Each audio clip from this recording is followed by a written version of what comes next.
O que estava ruim voltou a melhorar. Olha só o que está acontecendo. Ações no Brasil valorizando, ações nos Estados Unidos valorizando, ações de tecnologia valorizando ainda mais, REITs no exterior valorizando, até o Bitcoin voltando a valorizar depois de bater nos 56 mil. Fiz um vídeo ontem sobre isso.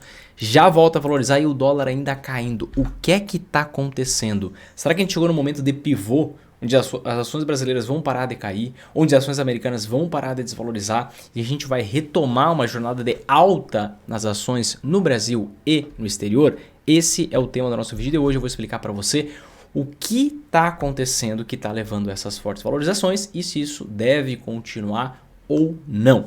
Antes só de eu entrar exatamente no tema do nosso vídeo de hoje, quero que você mande aqui embaixo nos comentários qual a sua visão para 2024. A sua visão é de valorização das ações do Brasil e no exterior ou de desvalorização? Então você tem algumas possibilidades. Desvalorização nas ações dos dois países, valorização num e não no outro, ou valorização nos dois ou desvalorização nos dois. Manda aqui embaixo nos comentários que eu quero saber. Se você já acompanha os vídeos diariamente por aqui, você sabe que não tem superficialidade, você sabe que a gente vai aprofundar, então já toca aqui embaixo um gostei, compartilhe com seus amigos, te inscreve no canal, ativa o sininho, faz todo esse processo, porque a gente quer ajudar mais pessoas, tá bom? Vamos lá, por que a gente está vendo valorização nas ações do Brasil, nos Estados Unidos, o dólar dando uma cedida depois de bater nos 5,30, voltou aos 5,20, agora voltando aos 5,10, é isso que eu vou te passar agora.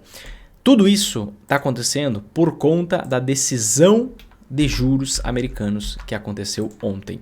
Era feriado no Brasil, era para nossa reunião do Copom também ter sido ontem, mas em virtude do feriado foi adiado em uma semana. Mas o que aconteceu? O Fed mantém taxa de juros dos Estados Unidos nessa banda de 5,25% a 5,5%. Lá uma banda, aqui é uma taxa fixa pela sexta vez. E a decisão do Banco Central segue a expectativa do mercado, né? E olha aqui, real deve ser penalizado. Será? Na verdade, não. Eu já tinha uma visão de que não. Por quê? Eu comentei isso no vídeo de ontem, onde eu falei sobre o Bitcoin, mas eu quero reexplicar e aprofundando aqui, mostrar a consequência, não só para o Bitcoin, que era o alvo do vídeo de ontem. Se você não viu, eu recomendo que assista. Mas eu vou explicar a consequência dessa reunião, os efeitos de segunda ordem para todos os mercados. O que acontece? Na reunião de ontem a gente teve esse anúncio da manutenção da taxa de juros americana, mas a principal parte da decisão de juros americana não é a decisão em si, e sim a entrevista pós essa divulgação. E na entrevista, que começou às 13h30 da tarde ontem, o Jerome Powell falou algumas coisas importantes. Primeiro, o mercado já começava a especular, opa, quem sabe os Estados Unidos vai ter que subir o juro mais uma vez. Ele disse, não, a gente não vê uma pressão para ter que subir o juro mais uma vez, o juro americano, né? Então, a gente vê que tem que deixar a taxa de juros mais alta por mais tempo, até que os dados de emprego eles venham um pouco mais fracos. Já vemos, palavras deles, os indicadores antecedentes de emprego vindo bem mais fracos. Agora só falta a gente contrastar isso com a realidade e isso abre a janela de oportunidade para a gente reduzir o juro. Essa visão, essa postura, ela é muito mais, opa, em breve vamos derrubar os juros e não vamos subir mais. Muito provavelmente, ele até usou esse termo, é muito improvável que a gente suba o juro mais uma vez. E o mercado estava super pessimista. Poxa, inflação, emprego, vamos ter que subir o juro de novo, Estados Unidos vai ter que subir o juro de novo. E aí gerou todo esse baratavô, ações caindo, atração para renda fixa e agora a gente vê essa migração, esse retorno da atratividade para renda variável. Eu cheguei a comentar isso ontem, tá? E eles fizeram um anúncio importante, né? Eles fizeram um anúncio de uma retirada da liquidez da economia de uma forma mais vagarosa e não tão forte, não tão rápida quanto estava sendo antes. Antes de eu explicar o que é isso, retirada da liquidez e tudo mais, por que isso afeta investimentos no Brasil também, não só nos Estados Unidos, deixa eu te explicar duas armas que o Banco Central tem, né? Para que serve o Banco Central? O Banco Central ele serve, tem várias serventias, né? Mas uma das funções dele é justamente controlar a inflação, então colocar a inflação dentro de uma certa banda, de um certo limite, tá? E a gente tem também um duplo mandato do Fed, que é o mandato de pleno emprego. Então eles têm que fomentar a empregabilidade por meio das políticas monetárias, por meio de decisões, entenda dessa forma. E eles também têm que fazer com que a inflação ela fique controlada. O que significa ficar controlada? Na faixa de 2, 2,5%. Né? E aí o que acontece? Para o Fed, o Banco Central Americano, conseguir atingir esse fim, ele tem duas máquinas, duas ferramentas. Uma ferramenta se chama taxa de juros. Quando ele aumenta a taxa de juros, ele freia o consumo. Quando ele freia o consumo, ele reduz a inflação. Saímos de uma inflação de 9%, estamos em 13 alguma coisa, né? Por conta dessa alta dos juros. Né? Quando derruba os juros, ele está tentando estimular a inflação, porque a economia está dando sinais de fraqueza. Né? Então ele tem essa arma que é uma arma mais explícita.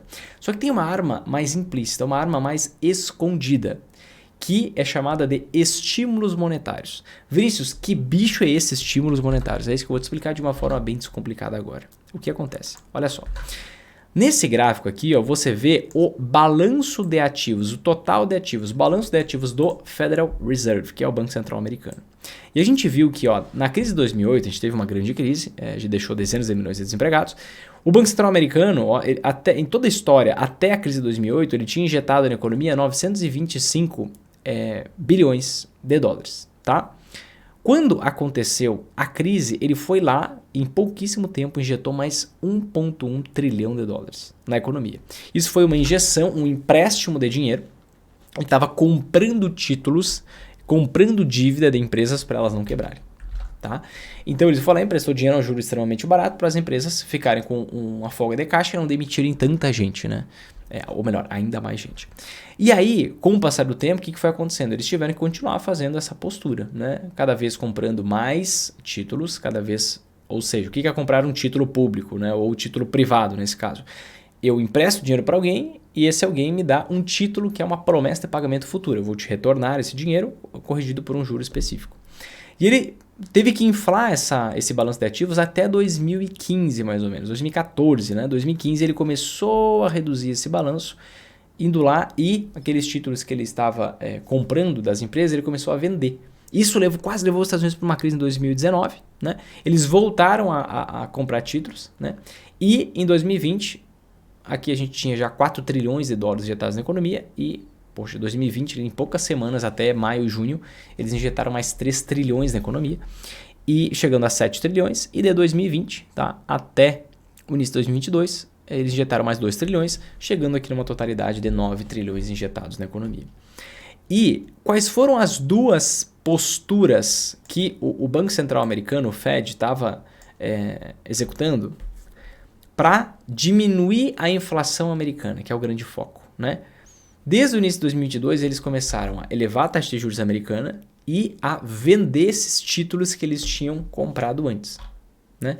Então, esse ato de vender os títulos que eles tinham comprado antes significa que eles estão retirando o dinheiro da economia. Imagina o seguinte, quando eles pegam e eles compram títulos, como eles fizeram lá em 2020, quando fizeram lá em 2008, quando eles compram títulos, por exemplo, de empresas, títulos corporativos, eles estão emprestando dinheiro para uma empresa e essa empresa está dizendo, ó, eu prometo te pagar em uma data futura específica, esse valor corrigido por um juro. Né? Então, quando ele vende esses títulos, o que ele está fazendo? Ele está pegando esse título que ele tem, está dando para outra pessoa e essa outra pessoa está dando dinheiro para ele. Então, aquele dinheiro que ele injetou na economia artificialmente, ele está retirando da economia agora. Esse dinheiro que foi injetado artificialmente. E o que aconteceu? De 2020 a 2022, eles estavam injetando 120 bilhões por mês, tá? Para as empresas conseguirem se manter. Depois, a partir de 2022, eles começaram aqui esse programa retirando os mesmos 120 bilhões por mês. Né? Aqui a gente teve, no início de 2023, a quebra de bancos, grandes bancos americanos. Então eles injetaram um pouco mais de dinheiro, né? Emprestando justamente, comprando títulos desses bancos, ou seja, emprestando dinheiro a juro baixo para esses bancos não falirem. Depois eles continuaram o programa, reduziram para 60 bilhões, certo? Esse volume de vendas e agora eles estão reduzindo esse volume de vendas de títulos para 25 bilhões por mês. Tá? O que eles estão fazendo? Perceba, qual é a visão deles? Aí você vai entender todo o impacto no mercado. Eles estão visualizando que a economia americana, o PIB já veio bem mais fraco agora no primeiro trimestre, salvo um ou outro subsetor ali dentro do PIB que está vindo mais forte, mas o grosso do PIB está vindo mais fraco. Então, o que acontece? Eles estão visualizando que a economia americana está desacelerando. E como está desacelerando, eles estão sendo mais paulatinos nesse aperto monetário. O que é um aperto monetário? É tirar a liquidez da economia, retirar aquele dinheiro artificial que eles tinham injetado na economia e aumentar o juro. Né? Então, eles vão passar a retirar menos dinheiro da economia, daqui a pouco eles param com isso, e daqui a pouco eles começam a cortar juro. E aí, o que aconteceu? O mercado acordou, né? Para a seguinte situação, opa, o cenário não está tão ruim quanto a gente espera. Opa, o Banco Central Americano já está avisando que a gente vai ter queda no juro daqui a pouco. E aí o que aconteceu? Há poucos dias atrás, estava sendo esperado uma taxa de juro para os Estados Unidos, pelos próximos 10 anos, uma taxa de juro média na faixa de 4,7%. E a gente vê agora, ó, em 4,57%. Isso aqui deve corrigir com o tempo, porque é o mercado digerindo essa informação do Banco Central Americano e vendo, opa, o juro vai cair mais rápido, opa, a situação não está tão ruim assim, opa, o Banco Central Americano ele vai reduzir o juro, então não adianta eu apostar, eu posso acreditar que tem que ficar com o juro mais alto, mas não adianta eu apostar que o juro vai ficar mais alto se o Banco Central Americano está com uma visão muito mais dovish, com uma visão muito mais tranquila, com uma visão muito mais frouxa e não apertada, não endurecendo o discurso. Quando você tem as taxas de juros esperadas para o futuro menores, porque eles deram essa sinalização, eles não reduziram o juro, mas reduziram a retirada dos estímulos da economia, eles já estão dizendo, ó, estamos nos preparando para reduzir o juro. E isso, querendo ou não, gente, de uma forma ou de outra, é um aviso para o mercado. Ó, estamos diminuindo o aperto monetário. Daqui a pouco a gente começa a afrouxar. Ou seja, daqui a pouco a gente começa, quem sabe, até a injetar liquidez na economia, comprar mais títulos da empresa que estão passando por uma situação ruim porque o juro está alto e reduzir a taxa de juros. Né? E aí as consequências é uma outra história. Em outro momento a gente pode falar. Mas essa dinâmica de curto prazo está acontecendo por conta disso.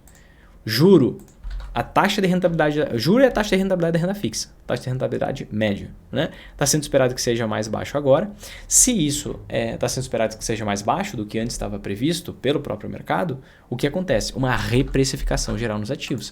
Você vê, opa, já que o juro não vai ser mais tão alto nos Estados Unidos, então vamos largar um pouquinho os treasuries americanos, vamos largar um pouquinho os títulos de renda fixa americanos, vamos comprar um pouquinho de ações em países emergentes, vamos comprar um pouquinho de ações nos próprios Estados Unidos. Opa, vamos comprar um pouquinho de tecnologia, até porque o resultado das empresas está vindo bem interessante, né?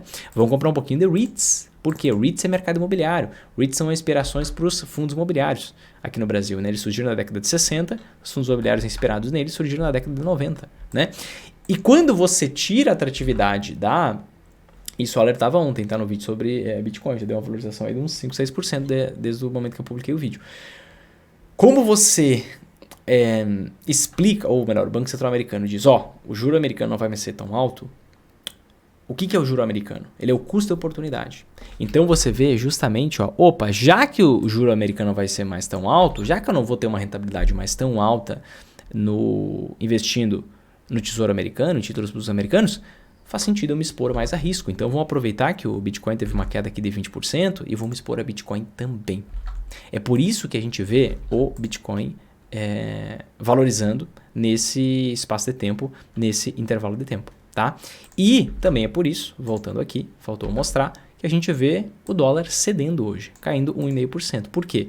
A gente teve entrada de recursos de investidores estrangeiros para comprar ações brasileiras, a gente vê o dólar caindo e as ações valorizando. Tá? Então, a gente vê um novo movimento de curto prazo aqui. O que poderia interromper esse movimento de curto prazo? Né? Principalmente se os próximos dados de emprego e de inflação vierem muito piores. Principalmente o núcleo da inflação americana. Né? Principalmente o núcleo da inflação americana, que é a parte menos volátil, a parte mais importante. Por enquanto, o núcleo da inflação está controladinho e é para isso que o Fed está olhando. O pessoal está olhando muito para petróleo, para outras coisas que impactam na inflação mais sazonal dos Estados Unidos. Então, isso poderia interromper. Mas o cenário ele é benéfico, ao menos no curto prazo, para ações, tá? Para ações. Então você que não está posicionado, você que está com medo, respira fundo. Talvez você que vai tomar sua própria decisão, faça até sentido você aumentar um pouquinho a exposição em ações, olhando para essa questão, tanto no Brasil, tá?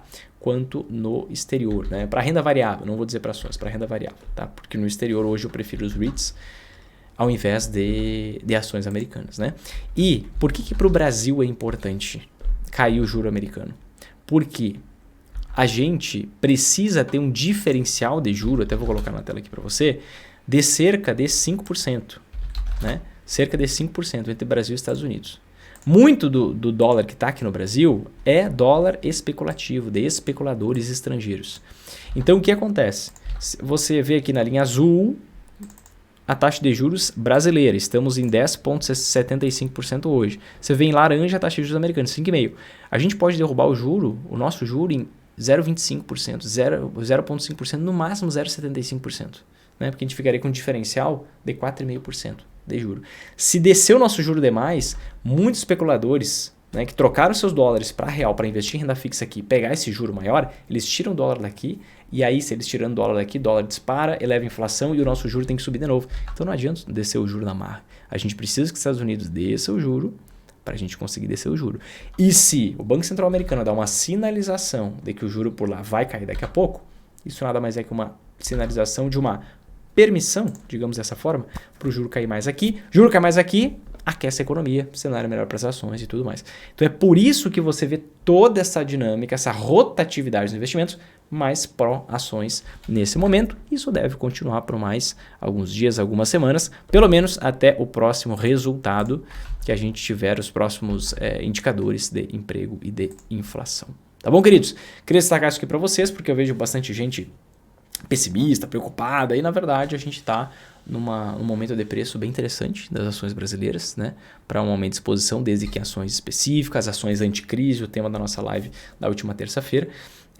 Acho um momento bem atrativo, bem importante, você que toma a sua decisão final de investimento, mas é bom você se preparar para o futuro também, porque no futuro nós devemos ter um tombo feio na nossa economia brasileira, e aí você tem que saber como manusear isso. Fris, como manusear isso? Eu não sei. Bom, se você não sabe, você quer aprender passo a passo como é que você faz para aproveitar essa oportunidade de curto prazo nas ações no Brasil, para ter uma renda passiva em real, uma renda passiva boa, gorda, crescente, mesmo no cenário de crise, e ao mesmo tempo proteger o seu patrimônio das quedas, o que você pode fazer? Você pode tocar no link que está aqui embaixo e se inscrever na nova edição do Projeto Investidor Sempre em Alta, que é o meu evento online, gratuito e sem enrolação, que vai acontecer agora daqui a poucos dias, tá? Do dia 13 ao dia 19 de maio. Lá eu vou te mostrar o passo a passo que você faz para você conseguir lucrar nas ações casas da bolsa. Você pode aplicar isso no Brasil e no exterior para também receber dividendo em dólar, multiplicar o seu patrimônio em dólar, tá? Vou te mostrar resultados do Brasil, resultados no exterior, muita coisa, e vou te dar uma estrutura inicial pronta para você já começar a ter os seus primeiros resultados, tá bom? Esse é um excelente momento para você dar esse pontapé inicial. É gratuito. Se você quer participar, toca no link embaixo, segue os passos, entra na nossa comunidade no WhatsApp, que a gente vai mandar todos os avisos por lá. Tá bom, queridos? Se esse vídeo fez sentido para você, toca aqui embaixo um gostei, te inscreve no canal, ativa o sininho, compartilhe com seus amigos, faça todo esse processo e não esquece de participar do nosso evento, o link tá aqui embaixo. Te vejo lá, um abraço. Deus abençoe você e sua família e vamos para cima que é só o começo, que eu quero te ver sempre em alta.